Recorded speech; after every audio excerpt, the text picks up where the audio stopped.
नाज़रीन, अवामी तहरीक जो मोहब्बत सिंध ट्रेन काफ़िलो जो इस्लामाबाद प्रेस क्लब पहुतो, इस्लामाबाद प्रेस क्लब का पार्लियामेंट हाउस में रवानो थी वियो है, जिते थोड़ी देर का सिंध राइट्स ऐं ॿिनि मामलनि ते धरणो हणंदो। उन हवाले सां असां लाइन ते मौजूद है KTN न्यूज़ जो रिपोर्टर ग़ुलाम रसूल कुंबर। जी ग़ुलाम रसूल, छा मंजर है उते अवामी तहरीक जो मोहब्बत सिंध काफ़िलो है वो तेज़ बरसात में भी पार्लियामेंट हाउस वारो धरणो हणण लाइ निकितो है, असांजे नाज़रीन खे अपडेट्स ॾींदा। जी सिकंदर, इन वक्त मंजर ॾिसणो हूंदो त कारकुन जेका अवामी तहरीक आहिनि मोहब्बत सिंध रैली जेका इस्लामाबाद पहुची चुकी है, उनमें वॾा जज़्बाती अंदाज में हिते रक्स करे रहिया आहिनि, शदीद नारेबाज़ी करे रहिया आहिनि। ही अवामी तहरीक जो जेको काफ़िलो आहे राति रावलपिंडी पहुतो ऐं हाणे हिते हज़ारे सिंधी ॻाल्हाईंदड़ जेके आहिनि इस्लामाबाद जे रस्तनि ते आहिनि।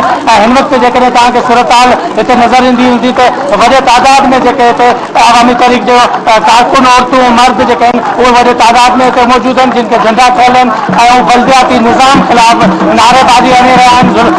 उन से जुल्फ़काराबाद खिलाफ मोहब्बत सिंध कराची वाली रैली को जो हमलो किया गया, उन हमले खिलाफ ये एहतजाज जो वो जारी है। इन वक्त के अयाज लतीफ पलिजो जो अवामी तहरीक जो सदर है, उन सदर फरजाना बारी मौजूद है, जो आम समाजी अखबार है, उन सदर मुख्तलिफ समाजी कारकुन जो उन्हीं जो वो तादाद मौजूद है। खासतौर पर सिंधियान जो वॾो तादाद है वो हिते मौजूद है। तव्हांखे ॿुधाईंदो वञा त कुछ देर पहिरीं 4 जेके सिंधियानी तहरीक जो बसिस आहिनि उन्हनि खे रोकियो वियो फैज़ाबाद पुल वटि, पर शदीद एहतजाज खां पोइ उन्हनि खे हाणे इस्लामाबाद अचणु ॾिनो वियो आहे।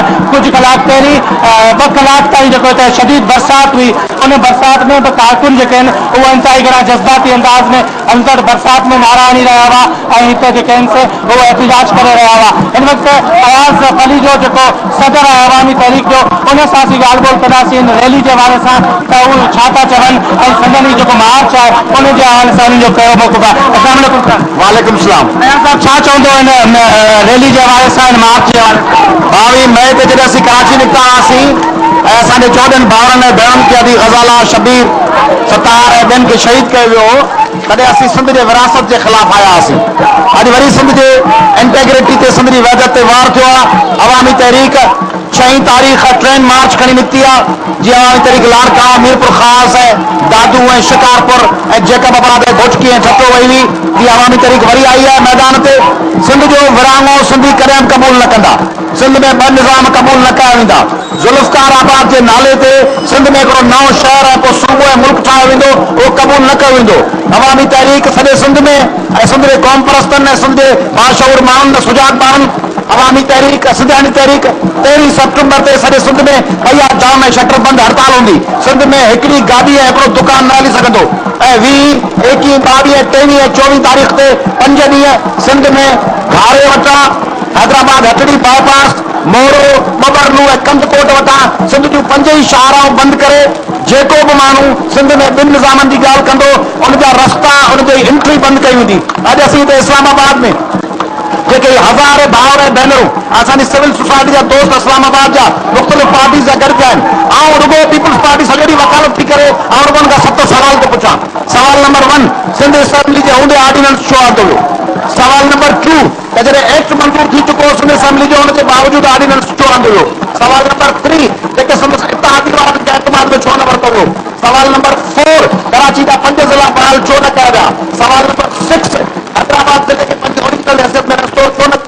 सवाल नंबर 7, कराची में 18 टाउन छो ठाहिया विया? ऐं 8 ऐं आख़िरी सवाल, त छा दादू लाड़काने सां गॾु दादू ठठे बदीन ऐं ॿियनि ऐं कंदकोट ऐं नगर पार्कर ऐं सांगर ऐं इन्हनि ज़िलनि जो हक़ न हो, पर फ़क़ति कराची ऐं हैदराबाद जे नाले खे लिक में रखण लाइ, कैमोफ्लेज करण लाइ, सिंधियुनि खे बेवकूफ़ बनाइण लाइ लाड़काने सखर ऐं मीरपुर ख़ास जो नालो ॾिनो आहे ख़ैरात में, त जीअं सिंधी ताड़ियूं वॼाइनि। सिंधी ताड़ियूं कोन वॼाईंदा, 2 निज़ाम रद्द था कयूं ऐं असीं नाम निहाद मफ़ाहमत जे नाले में सिंध खे विराइण न ॾींदासीं। जेको विराईंदो उन सां ई हज़ारे माण्हू जेके 40 कलाक सफ़र करे आया आहिनि, असांजूं भेनरूं पाव बिरयानी ऐं छोला ऐं आलू खाईंदियूं गर्मीअ जी बाहि में तड़पदियूं। हिते शदीद बारिश आहे, तव्हां ॾिसो पिया उते बीठा आहिनि ऐं मार्च आहे। असीं सिंध खे पैगाम पिया ॾियूं, अचो सिंधियो 6 करोड़ सिंधियो हिम्मत कयो ऐं पंहिंजी 6000 साल तहज़ीब विराइण जी जेका साज़िश आहे उनखे नाकाम बनायो। सर, जेको एहतिजाज जो शेड्यूल पतलो थियो आहे उनमें कॉम्प्लेक्स धुरियुनि खे ॿियनि कॉम्प्लेक्स धुरियुनि खे एतमाद में वरितो वियो आहे।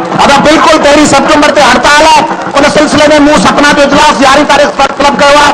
मूं डॉक्टर कादिर मक्सी ऐं जलाल महमूद शाह साहब वटि पंहिंजा वफ़्द मोकिलिया आहिनि। हिते अचण खां अॻु में 4 तारीख़ ते असांजो डेलीगेशन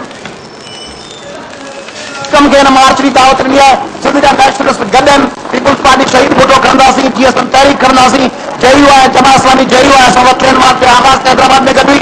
जमात इस्लामी असांखे रोडी ते वेलकम कयो। अवामी नेशनल पार्टी, PTI, पाकिस्तान मुस्लिम लीग, नवाज़, सिंध जूं समूरियूं नेशनल GS मुतहदा मौज़ असांखे वेलकम कयो पटीदन ते ऐं मुख़्तलिफ़ स्टाफ से।